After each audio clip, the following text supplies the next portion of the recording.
Hey everyone, welcome to Civil Index and this is Poojita. This is our 26th video of Indian Polity series and ee roju manam the most important thing emergency provisions గురించి మాట్లాడదాం.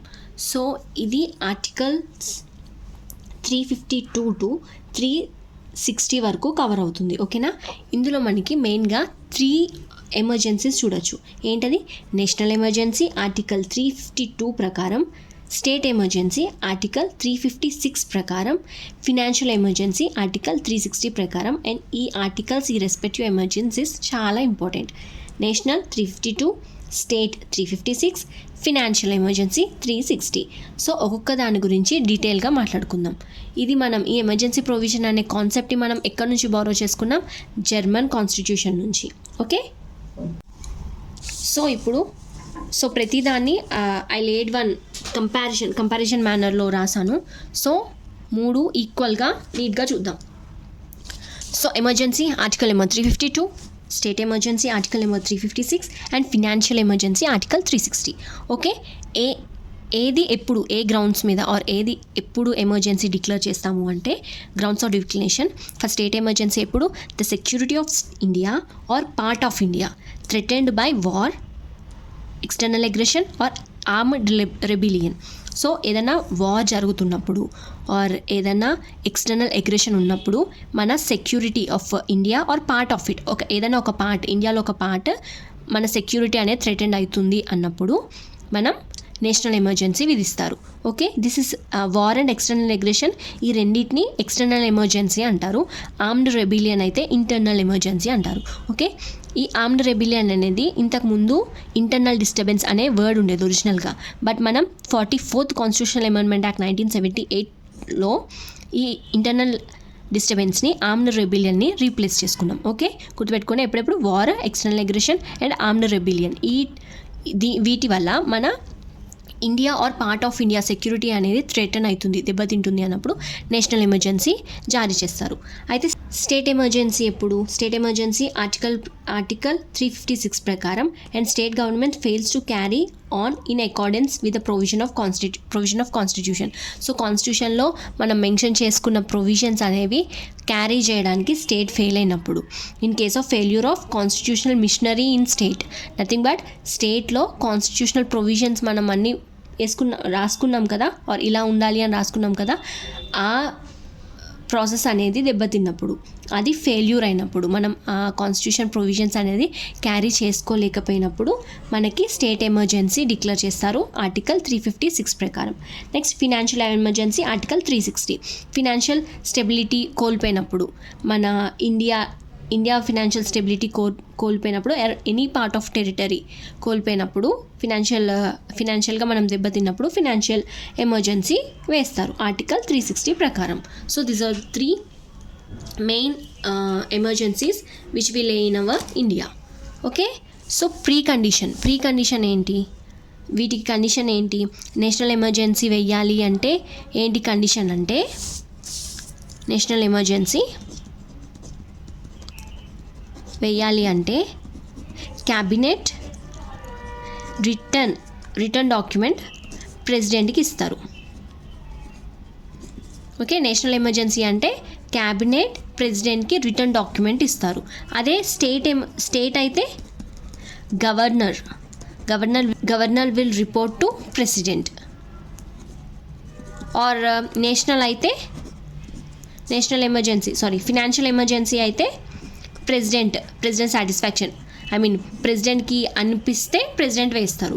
So national ఎమర్జెన్సీలో ఏంటి? Cabinet return document ఇస్తారు ప్రెసిడెంట్కి, return recommendations ఇస్తారు ప్రెసిడెంట్కి, ఇలా national emergency వేయండి అని. స్టేట్లో గవర్నర్ రిపోర్ట్ ఇస్తారు ప్రెసిడెంట్కి. ఆర్ ఫినాన్షియల్ ఎమర్జెన్సీ అంటే ప్రెసిడెంట్ కనిపిస్తే వేస్తారు. సో ప్రీ కండిషన్ ఏంటి? Written recommendation from cabinet to the president. State అయితే report from governor to the president. Financial అయితే president satisfaction. Okay, so parliamentary approval pre condition ఇది. Parliamentary approval ఏముండాలి? Both houses. అంటే first thing, మనకి emergency declare అవ్వాలి అంటే పార్లమెంట్కే main power ఉంటుంది. సో పార్లమెంట్లో ఉన్న 2 houses, both houses should pass the bill. Okay, to pass by both houses of the parliament with special majority. గుర్తుపెట్టుకోండి, ఇది special majority. Okay, special majority అంటే ఏంటి అనేది మనం ఆల్రెడీ మన క్లాస్లో డిస్కస్ చేసాము. సో స్పెషల్ మెజారిటీతో మన బిల్ అనేది బోత్ హౌసెస్లో పాస్ అవ్వాలి. సో విత్ ఇన్ 1 మంత్లో ఈ ప్రాసెస్ అయిపోవాలి. Before it was simple. Before ఈ స్పెషల్ మెజారిటీ అనేది ఇంతకుముందు సింపుల్ మెజారిటీ ఉండే, దాన్ని స్పెషల్ మెజారిటీ కింద చేంజ్ చేశారు. ఇప్పుడు 44th కాన్స్టిట్యూషనల్ అమెండ్మెంట్ యాక్ట్ ద్వారా ఇంతకుముందు సింపుల్ మెజారిటీ పాస్ అయితే సరిపోయేది, బట్ దాన్ని స్పెషల్ మెజారిటీ చేసుకున్నాం. స్టేట్లో ఏంటి, to be passed by both houses of parliament only. Parliament హౌసెస్లోనే పాస్ అవ్వాలి ఇది కూడా, with simple majority with in 2 months. Okay, and to be passed by financial emergency to be passed by both houses of parliament. అన్ని పార్లమెంటే, స్టేట్కి ఏం సంబంధం లేదు. With simple majority with in 2 months. Okay, so ఇది స్పెషల్ మెజారిటీతో పాస్ అవ్వాలి విత్ ఇన్ 1 month.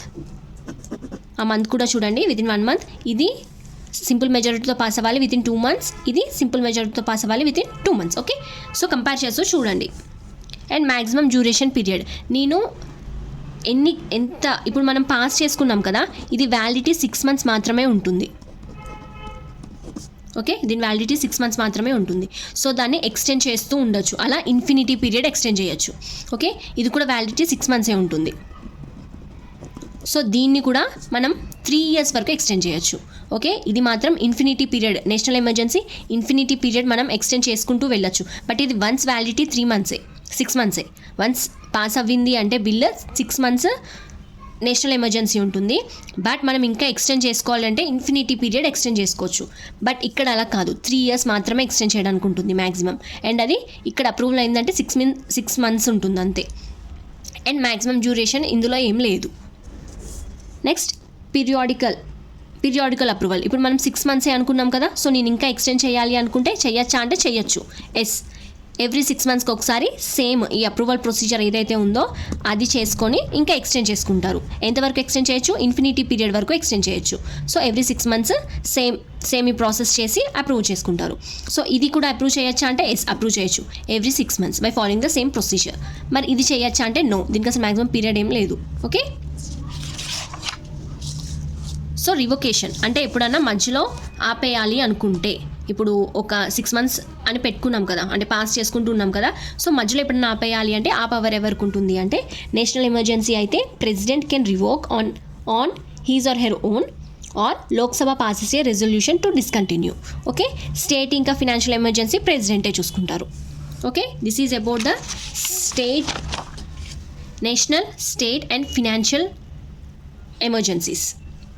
సో మెయిన్గా ఆర్టికల్స్ ఇంపార్టెంట్.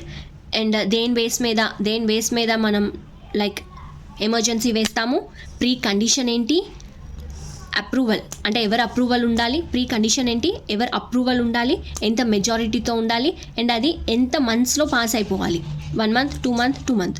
ఓకే, నెక్స్ట్ అది ఎప్పుడు అంటే ఎంతకాలం దాన్ని ఎక్స్టెండ్ చేసుకోవచ్చు, ఒక్కసారి పాస్ అవ్వింది అంటే అది ఎన్ని మంత్స్ వ్యాలిడిటీ, దాన్ని మళ్ళీ ఎక్స్టెండ్ చేసుకోవచ్చా, ఆ వ్యాలిడిటీని మనం ఎక్స్టెండ్ చేసుకోవచ్చా. సో రివోక్, ఇఫ్ మధ్యలో ఆపేయాలి అంటే ఆపేసే పవర్ ఎవరికి ఉంటుంది. ఇవి చాలా ఇంపార్టెంట్, గుర్తుపెట్టుకోండి. అండ్ మనకి till now national emergency 3 times వేశారు. మనకి స్టేట్ అండ్ ఫినాన్షియల్ ఎమర్జెన్సీ ఎవరి స్టేట్ వాళ్ళకు ఉంటుంది కాబట్టి అవి చాలా ఉంటాయి. బట్ నేషనల్ ఎమర్జెన్సీ అంటే ఇండియా మొత్తంలో ఇప్పటికొచ్చి 3 వేశారు, ఆ 3 ఇంపార్టెంట్. ఓకే, సో ఇప్పటికొచ్చి 3 times నేషనల్ ఎమర్జెన్సీ వేశారు. ఫస్ట్ ఎప్పుడు వార్ విత్ చైనా 1962లో చైనాతో వార్ అయినప్పుడు ఫస్ట్ ఎమర్జెన్సీ. పాకిస్తాన్ 1971లో 1 వార్లో పాకిస్తాన్కి మనకి వార్ అయినప్పుడు. And third one 1975 internal disturbance అనే వర్డ్తో ఇందిరాగాంధీ, మనకు ఆ స్టోరీ అందరికీ మ్యాక్సిమం తెలిసే ఉంటుంది. So Indira Gandhi national emergency declare చేశారు.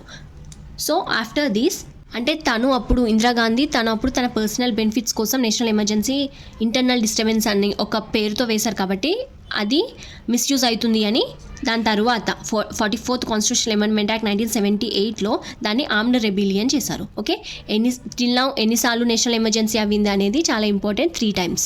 ఓకే, ఎప్పుడెప్పుడు అనేది చూసుకోండి. So that's it for today. Hope you like this video. Certain things that you have to by heart, you have to keep on your mind. So ఇవన్నీ గుర్తుపెట్టుకోండి. Articles అయితే చాలా important. And మనం ఎక్కడి నుంచి బారో చేసుకున్నామని కూడా చూడండి, జర్మనీ నుంచి. So that's it for today and hope you like this video. If so, take your sick time and like the video, share and subscribe to Civil Index. Boost me up to do more. Thank you.